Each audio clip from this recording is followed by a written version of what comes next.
Kami di hari Minggu pertama tuh di Banjarmasin Utara, tepatnya di Jalan Pangeran. Ulun dan teman-teman lainnya dari kelompok 2, kami turun lapangan di daerah Alalak Utara. Nah, awalnya Ulun berekspek kayak yang bakalan ditolak masyarakat, kami bersosialisasi, apalagi khususnya mensosialisasikan tentang Anies Baswedan. Saya kapten dari kelompok 3 Duta Anies Perubahan melaporkan bahwa kami sudah masuk, kami dari masuknya domisilinya ke Banjarmasin Barat. Itu banyak masuk ke tempat-tempat yang notabene di situ tuh acil-acil warung, terus paman-paman yang dudukan ibaratnya di pos ronda. Nah, ingin menyampaikan mungkin keluh kesah di lapangan lah dari survei tim kami. Dari 10 orang itu 7/10-nya emang kebanyakannya memilih Anies. Mungkin kalau kendalanya sekitar 40-50% rata-rata Pak masyarakat di Banjarmasin Timur. Kami dari kelompok 4 nih hari pertama tuh bingung nih mau survei ke daerah mana. Jadi kami mengambil daerah Banjarmasin Selatan dan Banjarmasin Timur.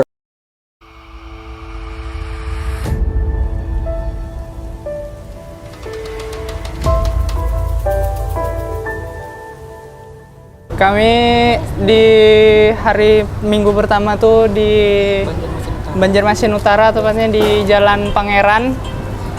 Hambatannya cukup ada berapa. Yang pertama tuh yang soal money politik, Pak.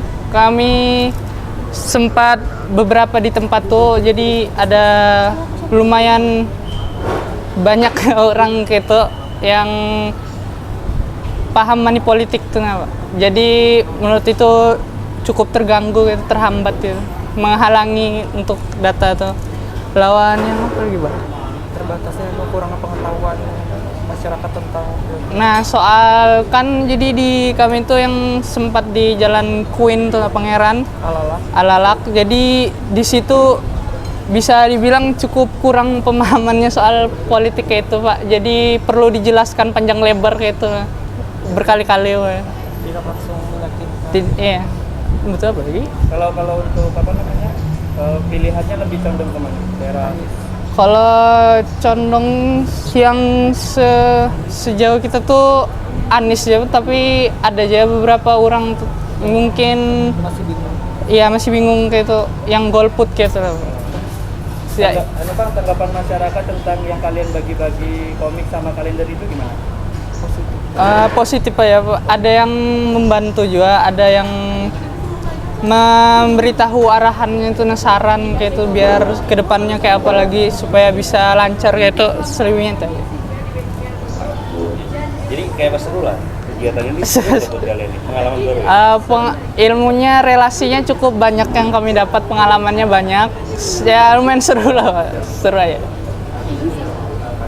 Kebetulan Ulun dari kelompok 2, Ulun dan teman-teman lainnya dari kelompok 2, kami turun lapangan di daerah Alalak Utara. Nah, awalnya Ulun berekspek kayak yang bakalan ditolak masyarakat, kami bersosialisasi, apalagi khususnya mensosialisasikan tentang Anies Baswedan. Setelah turun lapangan dan Ulun merasakan sendiri sama teman-teman kakak-kakaknya juga, ternyata masyarakat tuh positif sekali tanggapannya saat kami bersosialisasi, diterima dengan baik. Kami juga minta izin sebelumnya datang dan meminta izin untuk menyosialisasikan tentang yang ingin kami sosialisasikan. Nah, setelah datang responnya tuh positif juga.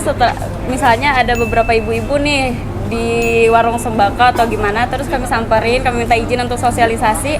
Awalnya takut-takut, cuman gara-gara responnya baik, jadinya semangat juga nih mau sosialisasi ke masyarakat lainnya. Nah, setelah itu ibu-ibu yang lewat tuh jadinya kayak apa nih, jadi tertarik juga, lalu jadi banyak kan orangnya. Jadi disitulah kami sosialisasikan bagaimana nih Bu, kira-kira gambaran tentang capres dan cawapres kita tahun ini.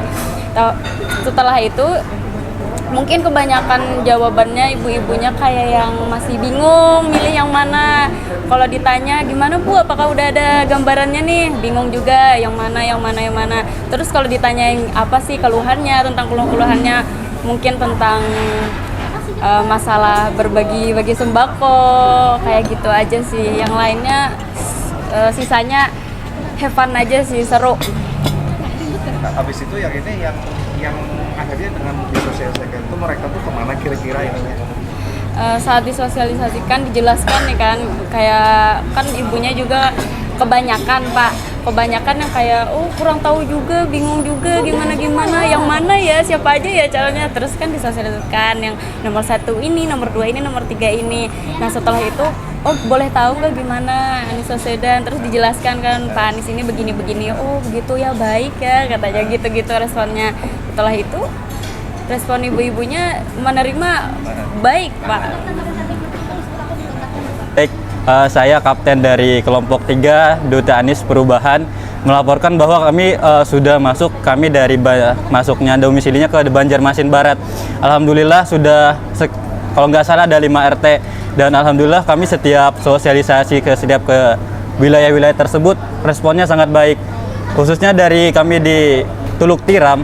Nah di situ masyarakatnya sudah pandai lah melihat yang mana dari paslon 1, 02, dan 03 ini mana yang terbaik dan mana yang paling pas untuk Indonesia ke depannya. Dan yang melihatnya ada pesan-pesan juga nih dari masyarakat bahwa diperlihatkan lagi lah kesian dari masyarakat yang ada nih, mungkin kayak petani ini kayak mengeluh pupuk mahal, itu terkait bahan-bahan sembako juga lumayan terbilang mahal sampai sekarang.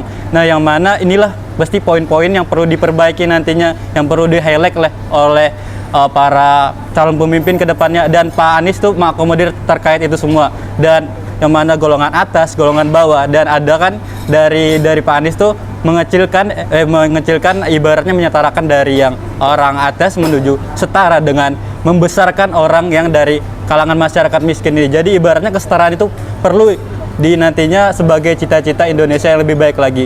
Dan alhamdulillah kami dari kelompok 3 ini kemarin walaupun ada kendala hujan dan ada, tapi kawan-kawan kami tetap semangatnya membara tinggi, dan itu disambut dengan kesan yang hangat oleh masyarakat bahwa kami pun dari relawan tidak ibaratnya mengharap apa-apa, emang kami tulus murni niatnya untuk perubahan Indonesia yang lebih baik lagi ke depannya. Dan ibarat kesan dan pesan dari masyarakat melihat bahwa memang Pak Anies ini kelihatan, dan ada ibaratnya dari fasilitas debat pertama, debat kedua, debat ketiga, masyarakat bisa menilai yang mana memang paling pas. Dan kesan dari masyarakat lagi, Pak Anies itu amanah, jujur, dan adil, yang mana ibaratnya memang itulah cita-cita yang mana pemimpin harapan kita di 2024 nanti. Mungkin itu laporan dari kami. Dari masyarakat yang pilihan mereka itu paling banyak apa dari? Dari kami Pak kemarin sudah survei lah Pak, terkait untuk memilih di tahun 2024 ini ternyata masih Gen Z Pak, presentasi yang paling banyak. Dan Gen Z ini rata-rata sudah melek media, sudah melek sosial media, dan mereka bisa menilai. Dan tanggapan dari mereka, memang mereka pro terhadap Pak Anies juga Pak, karena melihat memang kapasitas yang ditawarkan dan solusi yang kedepannya ditawarkan ke Pak Anies memang yang paling pas dan paling cocok Pak. Jadi kalau kami gambarkan sudah sekitar presentasi dari 10 itu 8/10 Pak.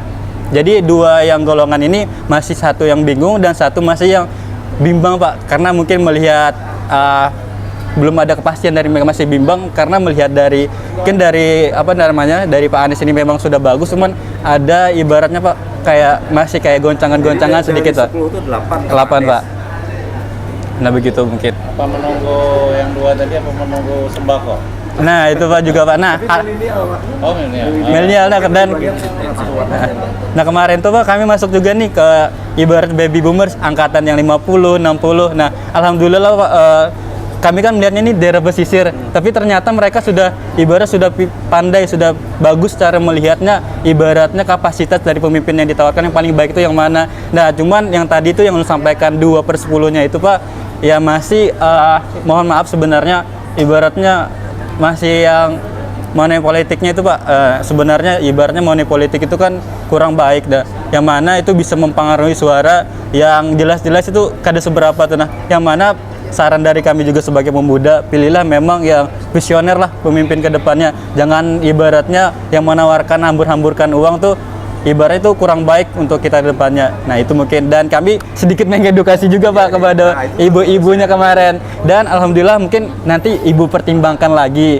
Nah karena kebetulan di daerah itu Pak lumayan kuat tentang money politiknya itu Pak, sering bagi-bagi sembako, mungkin ada yang lebih uangnya juga lebih banyak dikasih, cuman karena ibunya mungkin ada cita-cita harapannya dalam hatinya paling dalam, memang mau perubahan juga Pak, memang mau menciptakan Indonesia yang lebih baik lagi tuh. Nah karena kalau kita melihat ya kita masih melazimkan hal-hal yang seperti itu, maka Indonesia bakal seperti aja, maka bisa melorot lebih jauh lagi ke bawah gitu Pak. mungkin dari hati yang mereka paling dalam sebenarnya mau perubahan tadi itu Pak. Cuman masih ada itu tadi implikasi-implikasi. Nah, budaya-budaya yang kurang baik sebenarnya. Ada yang menambahkan? Mungkin sedikit menambahkan aja dari kapten kelompok ulun tadi itu kelompok 3. Kami tuh banyak masuk ke tempat-tempat yang notabene di situ tuh acil-acil warung, terus paman-paman yang dudukan ibaratnya di pos ronda. Nah, di situ kebanyakan ya terpaut dengan kata-kata ada duitnya ada sih gitu. Nah, cuman ya kami ini pelan-pelan lah membilangnya kalau misalkan kayak di sini kami tuh sebatas relawan dan kami tuh mensosialisasikan calon presiden Bapak Anies nomor 1 dan juga dalam kami mensosialisasikan itu alhamdulillah Sidin tuh responnya baik, cuman tetaplah pemikiran Sidin tuh mikir kayak wah caleg-caleg di sini katanya juga bagi-bagi gitu lah bilang gitu. Nah, kami kan bilang di sini kami bukan mengatasnamakan caleg dan kami juga pure kerja cuma untuk memenangkan Bapak Anies bilang gitu, cuman ibaratnya menyampaikan lah gimana perjuangan Bapak Anies bisa mau jadi calon presiden 2024 nanti. Itu aja sebenarnya Pak tambahannya. Terima kasih. Tapi apa responnya di mencalonkan? Responnya ya pelan-pelan Bapak. Karena kita tuh kalau mau merubah orang kan susah juga Pak. Jadi untuk respon baik pun kami sudah bersyukur kalau misalkan Sidin merespon baik. Cuma ya tetap penyampaian kami tetap tentang masalah money politik itu dan juga masalah gimana nih cara memilih presiden yang baik, terus melihat gimana nih nanti kalau misalkan kita ke depannya kalau ada masalah atau apa lapornya kemana bilang gitu. Itu aja sih Pak. Terima kasih. Assalamualaikum warahmatullahi wabarakatuh. Saya Irfan Maulana, perwakilan dari kelompok 4. Mungkin penyampaiannya dari awal tuh kami dari kelompok 4 nih hari pertama tuh bingung nih mau survei ke daerah mana. Jadi kami mengambil daerah Banjarmasin Selatan dan Banjarmasin Timur. Di Banjarmasin Selatan kami di daerah Basiri. Di daerah Basiri itu ada beberapa kendala. Yang pertama tuh penolakan dari ketua RT. Kami sudah menjelaskan nih bahwa kami ini dari survei lembaga 01 ingin melakukan survei data dan ditolak oleh RT tersebut. Jadi kami pindah lagi nih ke daerah ke daerah Teluk Tiram di Banjarmasin Timur ya tuh. Dan alhamdulillah di situ responnya baik-baik saja dan kami diterima baik oleh warga di sana. Ya, dan kami di situ ingin menyampaikan bahwa kami dari survei kami dari tim kami dari dari survei lembaga Anies ingin menyampaikan bahwa ingin survei data dan alhamdulillah direspon baik oleh ketua RT dan dibolehkan untuk mensurvei data di daerah tersebut. Itu saja sih dari kelompok 4 untuk mungkin kendala dan respon baik dari masyarakat. Secara umum pengenalan terhadap Pak Anies. Pengenalan terhadap Pak Anies mungkin terbanyak oleh di Gen Z. Kami menjelaskan di Gen Z alhamdulillah dipahami dengan baik. Kalau untuk orang-orang tua mungkin banyak di 02 kami menjelaskan juga bahwa 01 ini Pak Anies nih banyak menjanjikan nih kayak misalkan harga sembako turun, habis itu apa segala macam lagi dan alhamdulillah ya banyak survei Gen Z daripada orang tua. Mulai. Jadi untuk komposisinya sendiri dari 10 orang itu 7/10-nya emang kebanyakannya memilih Anies. 3-nya mungkin karena kurangnya pengetahuan masyarakat tentang pemilihan ini dan calon-calonnya. Jadi masih banyak yang bingung. 2-nya memilih paslon lain. Begitu kira-kira komposisi pemilihnya. Ini ditemui di mana aja nih? Secara umum aja mungkin ya? Di masyarakat yang memang kelihatannya pendidikannya di bawah Pak. Yang rendah. Jadi ternyata di masyarakat di menengah ke bawah banyak yang milih Anies? Iya, masih banyak milih Anies dan masih banyak yang bingung juga. Terus kemudian tantangan-tantangannya apa di lapangan? Selain yang tadi disampaikan? Kurangnya pengetahuan masyarakat tentang calon-calon pilpres dan cawapresnya tadi.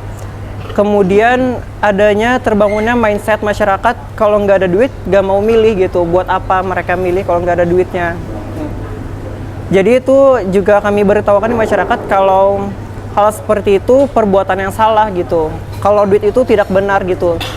Kita tidak mau menanggung 5 tahun ke depan dengan uang yang haram itu. begitu. Selanjutnya kendalanya kami di lapangan mungkin waktu ya Pak. Jadi karena kami kerjanya siang, jadi banyak orang yang mungkin bekerja di luar begitu. Untuk usianya sendiri yang kebanyakan di atas yang tua sih. Kalau Gen Z-nya itu kira-kira di sekolah atau di mana, jadi kurang. Nah terus ada nggak mereka menyampaikan keluhan tentang kondisi yang ada sekarang? Misalnya mereka mengeluh kondisi ekonomi yang kurang baik dan sebagainya. Sejauh saya meneliti sih tidak ada ya, mungkin hanya ada kritikan-kritikan tentang paslon-paslonnya aja. Kalau Anies itu alhamdulillah semuanya mendapat respon positif, tapi paslon lain kurang. Iya, mengenai riwayat hidupnya yang sebelumnya itu kurang dianggap baik. Dari jejak rekamnya ya? Iya. Jadi rata-rata masyarakat di desa-desa udah kenal ya? Iya udah kenal. Udah tahu rekam jejaknya ya? Iya udah.